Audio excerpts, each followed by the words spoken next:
Welcome to Randomly Selected, powered by the Silver Room. My name is Mario Smith. Thank you so much for listening. Season 3 is underway, and we kick it off with Jeanne Sparrow, the television and radio icon here in Chicago. We talked to her about her radio history, including WGCI, WJPC, WVON, and what WGCI was like when Bob Wall was there, and he being the precursor to the ultimately wonderful Doug Banks. And I asked her if the transitioning out of WGCI was difficult. Here's Jeanne Sparrow on Randomly Selected. Man, listen.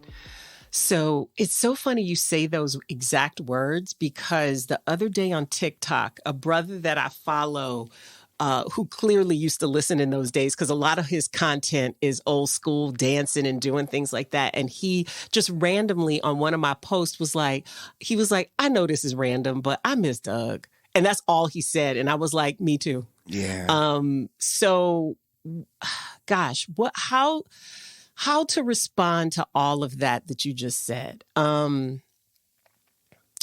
So I moved here. I'm going to take a step back. Sure. I moved here in the late 80s for college.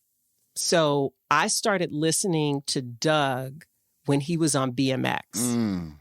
So that was in the days of like the Hot Mix 5. So Armando Rivera was on then, and I always get mixed up with who was on where, but I remember Doug was on BMX. Mm-hmm.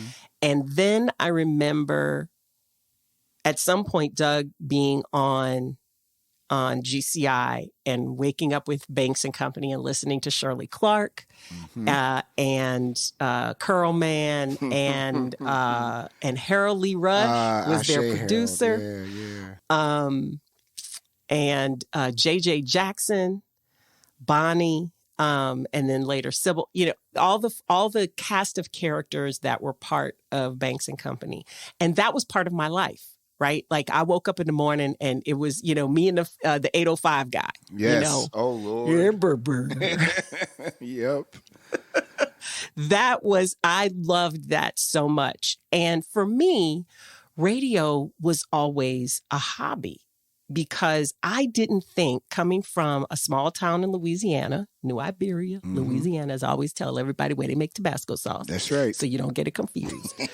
I started in radio then when I was in high school. And I was making federal minimum wage, in high school. And I was doing something because my friends at McDonald's was making, $1 less than I was. So, I was on it popping. Right. And the only reason why my mother let me take that job was because she thought that it was something that would add a skill or an awareness, or I would learn something that would help me move forward and help me not fall in love with money. Because what her fear is that, how when you start working in high school and you don't have any other responsibilities, you start making a little change, then that little change becomes more important to you than school. And my mother never wanted that. And my father was just kind of like, do what you want. Is it fun? Is it good? Right. Is it getting in the way of anything else? And, but anyway, when I came here, I never looked at radio as a career because, all the guys that I worked with in this small market had real, quote unquote, real jobs, right? They did that for fun. So I always thought radio was a fun thing. I worked, at NUR, at Northwestern, having a good time, loved it, but did not think it was a living until my senior year when I decided not to go to grad school and realized I had to find a real job because I was kind of burnt out from school stuff. I was like, okay, I've been going to school my whole life. I could take what I wanted was a gap year. They just didn't call it a gap year back in, 91. Right. And so he was like, the counselor at the employment, he was like, okay, you worked in radio in high school. Like at a real station and got paid for it. You have an FCC license, like legit worked for a station. Like I turned the station on and off. I was at a daytime AM. I turned that station on and off. Been there, boy. Right? Ooh. So saying all that to say, I never considered it a possibility until somebody told me it was. Who was that person? And it's sad. I don't remember his name. It was a counselor, like a counselor at the employment center at Northwestern, like where you would go to get part-time jobs, or they would help you with your resume and all that other stuff. I don't know what they call it now. But he was just like, he literally looked like, they helped me do my resume. He literally looks at it and goes, "You ever think of doing radio?" And I was like, "For what? Like, you don't make any money at that." And he looked at me, sat back, and was like, "You got to be kidding me, right? You're in the third largest market yes. in the country, and you don't think you can make any money at this?" He said, "Wait, hold my beer. Let me come right back." He got me an internship. He got me connected with the guy who ran internships and I was already working at RTVF. I had met this man. But that wasn't my major. Yeah. And he was like, Professor Parkinson was like, "Oh, yeah, I can get you in over at GN." So I went to work at GN Radio, and that's when I realized you could do it. Like, I saw for myself you could do it for a living, because I was still a senior at this point. Mm-hmm. And so I did my internship, and everything just kept flowing from there. I know Chicago radio, the level of importance it has in my life. Whenever anybody asks me, I'm like, yo, I listen to the radio far more than I watch any television, and I watch a lot of television. I know what it's like when you talked about that waking up with Doug Banks, that experience of waking up with a familiar voice, if it's like Felicia Middlebrooks on WBBM, or Yvonne Daniels back in the day, or even like on the sports talkers, if I hear Lawrence Holmes' voice, or I hear at the time Terry Boer's voice. Chet Kopic. Right. I'm like, okay, these are people who I have put into my life. Like, they are literally a part of my life. I'm grateful to know people like you and Lawrence and Jason Goff and people like that, and the newer folks, Brandon Pope, people like that. I know that and just to close out this conversation about the classic period of Chicago radio, and two questions actually. When GCI was at its height, when all of that was when Marv was in there, and it was just like amazing, and then it I don't want to say a declination, because GCI is still up there, but all that familiarity started to shift to other places. When you made your transition from GCI to pursue other things, was that a difficult decision to make? So first, it's about the history of this town when it comes to radio, and that's whether it's Black or urban radio or mainstream radio. This is an historic town for radio, and people here are committed to it. And I think they still are, and still look to it because there's a tradition of it, right? Even though other technologies have lessened the impact, it still has impact. And audio, I think, is still king in a lot of ways. And maybe it's because it's my first love, let's call it, that it's that way. So I'll start there. The importance for me, or the significance for me, of being on GCI when you mentioned Marv Dyson, and I cannot talk about Marv without talking about Elroy Smith. Yes. Who was our programming director, but he was also this promotional genius when it came to integrating programming with promotion and community service. And this idea that he used to say, overserve your P1s and everything else takes care of itself. And for people who don't know, P1s are your core audience. They're the people who are your ride or dies. But when you overserve the people who love you, then it's that FOMO thing. Everybody wants what other people seem really happy with. And that, I think, was at the core of the success for GCI in the 90s, early 2000s, because it was about serving our community in every way. So it's not necessarily, a lot of people think about service in terms of help or in terms of supporting causes. It really is just giving people what it is that they want and need. And a lot of the work I do now is still informed buy that concept. The idea that when you know who it is that is your audience, the people who you speak to particularly, and you know what they want, and can suss out what they need or not, and maybe are not able to say, then you can provide it. And when you do that, there's a connection that gets built. And I think that is what the secret, looking back, is what the secret of GCI was at that time. I think now, because audiences are more segmented for a lot of different reasons, I think all of our stations, that I work for, and I don't speak on behalf of anybody. Let me just put that out there right now so my bosses don't get upset. I don't speak on behalf of anybody at iHeart. I am still on V103. GCI is our sister station, as is Inspiration 1390. And the way I see it as somebody who observes media is that service still happens. It just happens in different ways. And the impact is different because the times are different. And it has to be different because we're addressing things that may be similar to what it is in the past, but the impact of those things in our community, whether it's violence, whether it's economic need, growth, all of those different things, it looks very different now than it did in the 90s. So it requires different things. And people respond to things differently, right? Yeah. And so you have to speak to people, your people, in a way that is relevant to them. It's not about, like, a lot of times I hear people say, oh, it's so amazing that so-and-so is still relevant today. Man, fam, it's not about the person who's relevant. It's about whether or not they are serving what's relevant to their audience. I will definitely close this out, the radio stuff, but I know you do the weekend stuff at V103 on Saturdays. I believe it's 6 a.m. Yeah, 6 a.m. to noon. I am in Herb Kent's old spot. Yeah, you are.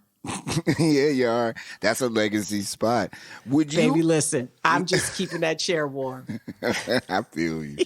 Would you ever consider going back to that old morning thing on a daily basis? And will we ever see anything like that again in Chicago, particularly in urban radio? I know Steve Harvey is doing what he does, but will we ever get that morning thing that Doug Banks and other folks have had here? That size of show? Yeah. I don't know. I mean, I think Fred is doing something similar to that on KISS locally, but he's the only person I can really think of that has that big of a crew. You know what I'm saying in that sense. I talked to Jeanne about the differences in radio programming now versus then. And we also talk about Self-Care Sundays. It's a thing she does on TikTok. If you aren't following her on TikTok, you should. Here's more with Jeanne Sparrow on Randomly Selected. We do things more scaled down, I think, now. Yeah. In radio, period. And this is not an observation of what happened. I just know what happens a little bit at iHeart. I'm only there once a week. But I think my observation of radio in general, because even if you look at syndicated shows now, most syndicated shows are not what used to be termed the morning zoo. Right? It's not a cast of 50 million characters anymore, where everybody can find one, feature or person or personality that fits them. It usually is much more streamlined and succinct. But I don't know. That was something that worked really well at that time. I think if the audience calls for it, again, it's a response to what is needed. I think, I'm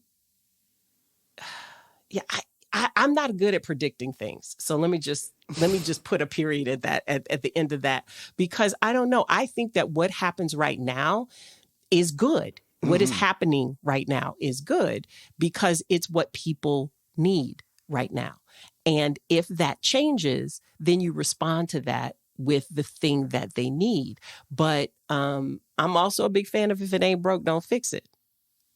Right? And, if everybody is getting what they need from it on both sides, then I don't know that there's a motivation to change it. I also think that the economics of the situation are very different than they used to be. There's more competition. There are more there are more stations doing more different things. And, with the power of syndication, that's the power of scale.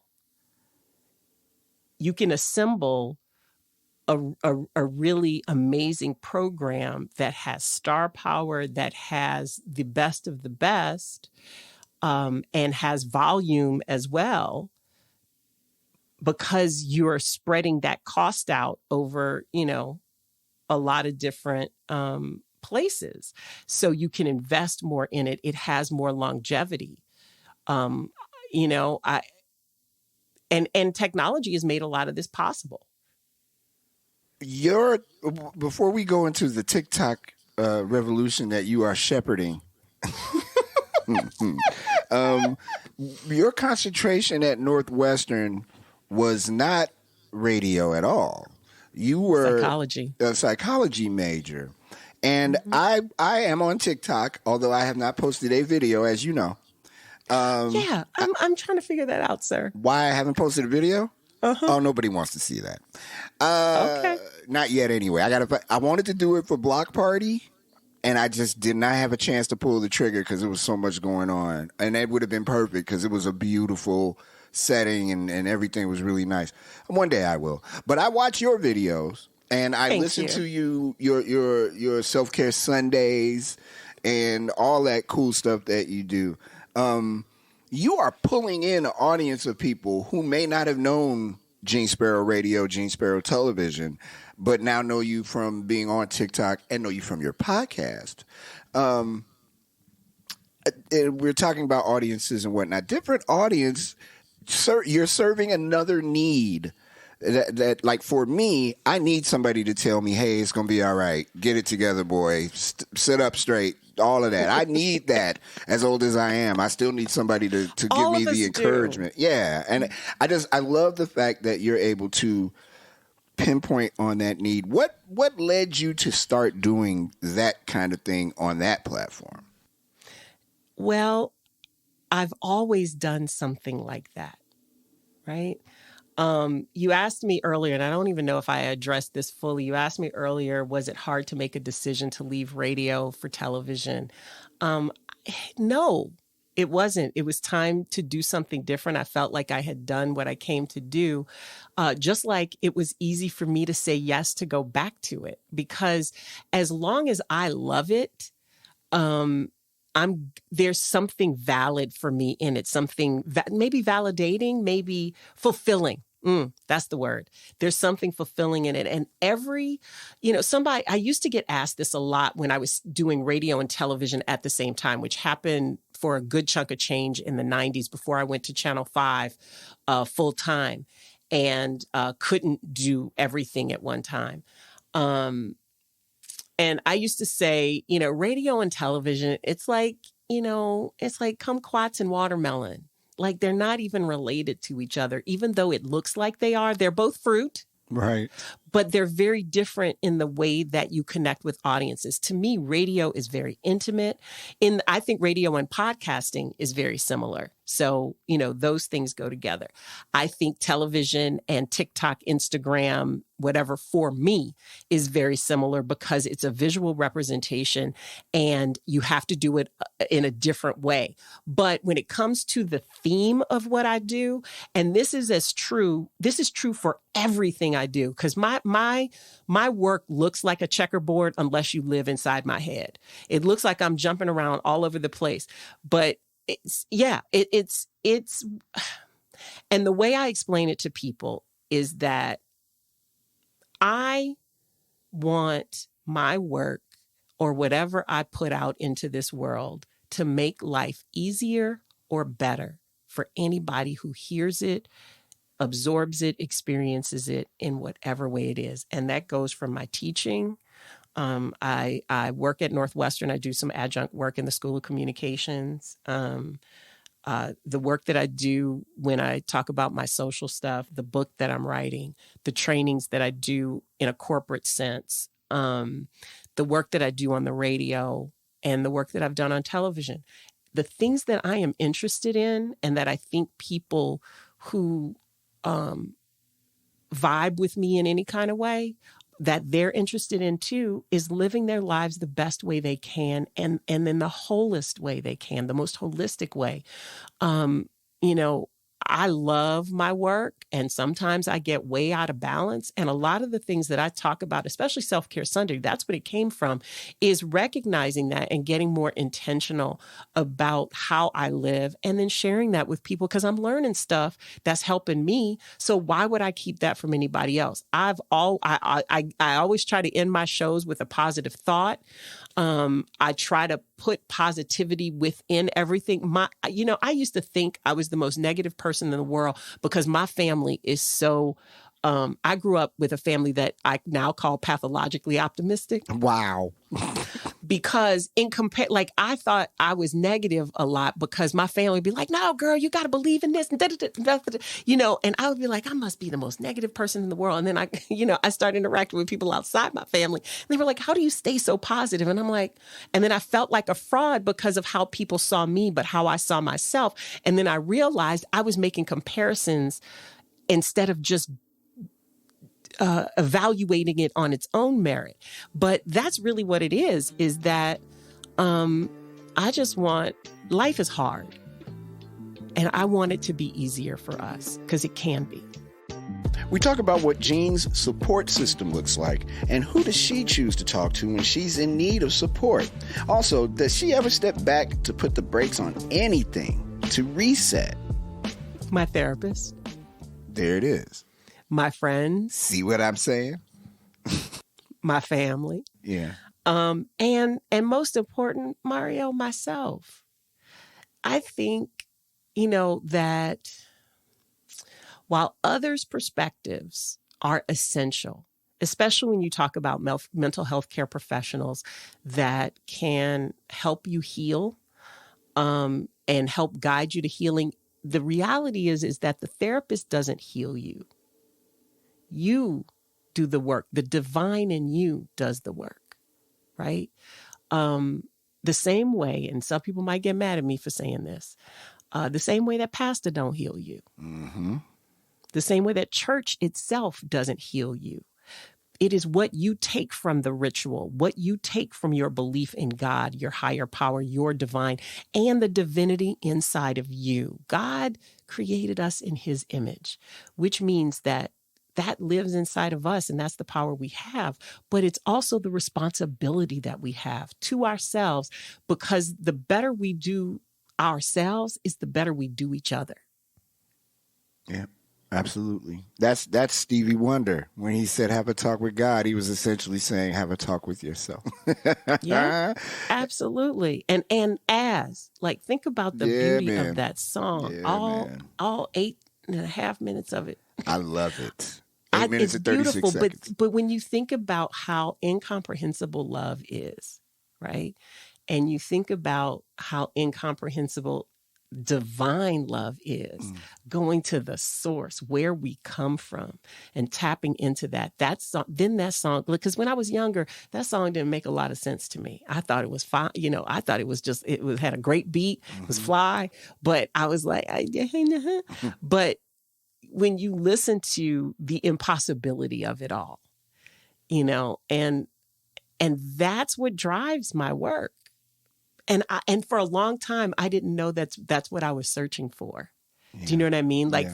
I would say for the first half of my career, I was expressing it and trying to find ways to express it, but didn't know what I was doing and kind of stumbling into it. Now I do it intentionally because I've done work on myself and I have met myself at my darkest and grown as a result of it and been able to do better work for other people that way.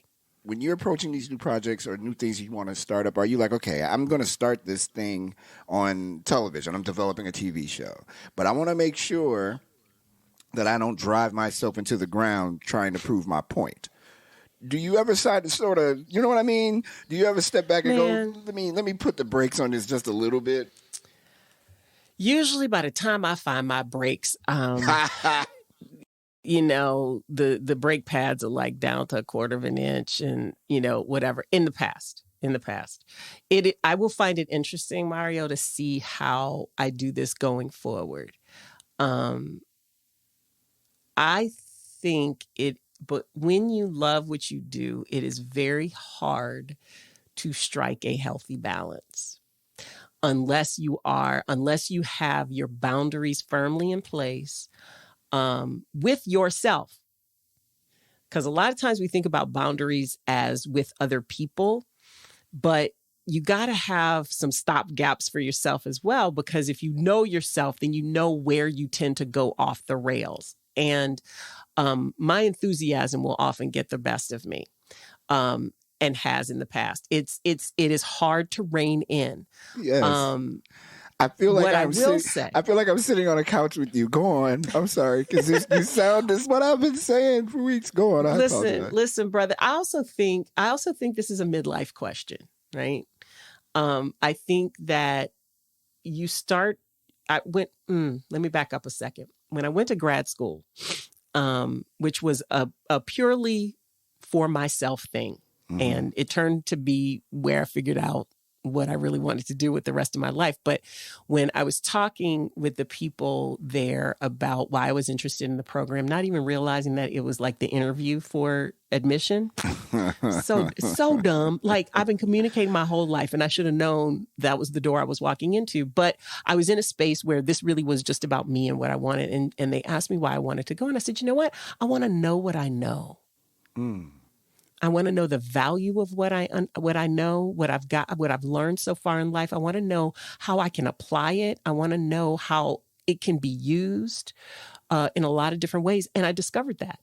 But it's the intention that I went in with. And the reason why I say the question you're asking is in a lot of ways a midlife question is because a lot of times we spend our lives, especially Gen Xers. I don't know if it happens the same for other generations, but especially for us, we have stumbled around our lives just doing the shit we want to do. Right. And expressing ourselves and doing the best things that we feel in the moment, right? And now that we are all approaching middle age, we're looking back at the chaos behind us going, especially the creatives. Like, I don't know if it's the same for everybody else, but especially for Gen X creatives, we look back at the chaos we've left behind and go, how do I make sense of this? And what do I do going forward? Right. And so that's a really roundabout way of getting back to this point. When I look at projects now, I ask myself if it feels right. And that's like the first level of entry. Does it feel right? If somebody brings up something that is an idea, I go, does it feel right to me? Does it resonate with me? And then does it resonate with what I'm trying to put out into the world, right? And then the other question is, as my daddy used to say, every form of refuge has its price. So what is this going to cost me? And cost has very little to do with money. Sometimes it does. Is it going to pay me enough to offset this other stuff that happens to me? Is it something that when, I look at the movie of my life, is it going to be something I'm proud of? Is it putting out things that are really important to me? To quote our boy Deion Cole, I got about 20 summers left. Say word. 25 summers left if I'm lucky. Yeah. Maybe 30. Let's shoot for 30. Why not? 30 Let's say it's 30. 30's good. Let's say it's 30. That's not a lot of summers left.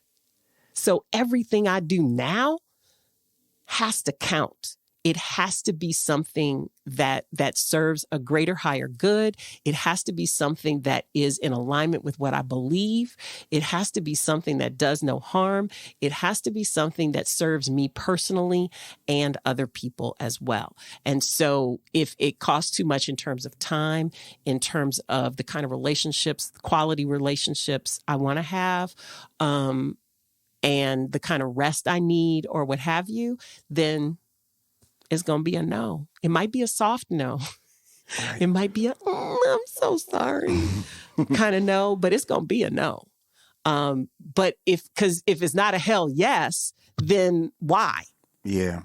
There's really no point. Yeah. But there's a lot of qualifications that make something a hell yes. And sometimes there are sacrifices, right? Like that the cost of that refuge. Sometimes there are going to be long hours, but are you balancing it out with a break later? Can you justify that cost to yourself by what it is you leave behind? Because right now I'm living in legacy.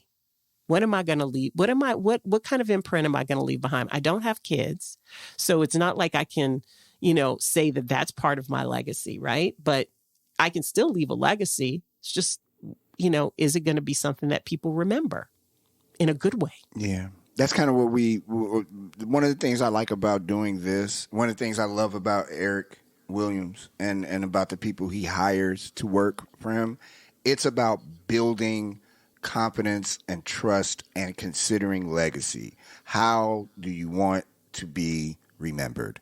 How do you want to be perceived in the now? Not even waiting until you're gone. Right now. How do you want people That's to perceive the work I do. Yeah. And I see that. And even though it's TikTok and I don't have a video on it yet, I am a big fan of yours. Thank you, sweetheart. And it also lives on Instagram. Actually, Instagram is what really got the Self-Care Sunday going. Yeah. It was interesting how it all happened, because it was just me, ruminating on a Sunday. And then all of a sudden I was like, people really are responding to this. That must mean they need this in their lives. Okay. We share some closing thoughts with Jeanne Sparrow, and we tell her why she is important for us, the collective us, the culture. Keep it in there. Listen more. It's almost done. It's Randomly Selected with Jeanne Sparrow. Thank you, Mario. I am so grateful to hear that. It kind of boggles my mind now, because I'm starting to hear people are saying that to me, or like I'll comment on somebody's thing and they're like, oh, from a legend, that means a lot. And I'm like, oh, what? Wait, hold up. I'm still working. And they're like, yeah. And when I run into people that say, I've been listening to you since I was a kid. And I'm like, you're not that much younger than me. But then I realized, I was pretty young when I first started. And, I was talking with a colleague who's around the same age who said, we raised a generation of people and didn't even realize it, at least as their friend, their favorite auntie kind of figure. And I don't know that I realized what that responsibility was early on. And I don't think I could have. I definitely know now. And I'm glad that what I've done has had a positive impact on people so far. And I hope that what I continue to do continues to have it, because I am much more intentional about it. It is a very strange place to live, though, when people say things like that, because, it kind of turns up the pressure. A little bit. Because then you're like, oh, I was accidentally good. I hope I could be good on purpose. Yes, but thank you. Thank you. No, thank That's you, all man. I'm a humongous fan, always have been, and I'm glad that the suggestion was driven home to me to have you on Randomly Selected. And thank you, and I am forever indebted to you and to your work, and looking forward to what you got in the future. 23 is going to be good. Well, 23 is going to be a lot of work. 24, I think, is going to be great, because that's when I think my book, Fearless Authenticity, will be out. And because I just signed a deal a few months ago, and the manuscript is due in 23. So like 23 is going to be head to the grindstone kind of thing, or whatever it is. I always mess up sayings. You would think I would be better at sayings. That's all right. Nose to the grindstone. I think it's nose. Is it nose? If you put your head to the grindstone, you might not have a head left. You might. Well, hell, you might not have a nose left. I don't understand the saying, period. But, yeah. But you know what, though? Every year is great, even if it's not the best, right? Yeah. Even if bad things are happening, it is there to show you something. Like, I finally have learned that. Like, I used to bemoan the bad years that I've had, or the bad things that have happened. That do seem to come in clusters. And I finally can see what that was doing for me and what it was creating in my life. Jeanne Sparrow, thank you. Thank you, Mario Smith. We want to thank Jeanne Sparrow from the bottom of my heart. Jeanne, thank you so much for being on this edition of Randomly Selected. Truly appreciate it and you all day. Thanks for joining us. This is season 3 of Randomly Selected. We are looking forward to sharing more great interviews and thoughts with you. Thank you for running with us for 3 years now. We really appreciate you. Have a great day, morning, noon, or night. See you soon. Peace.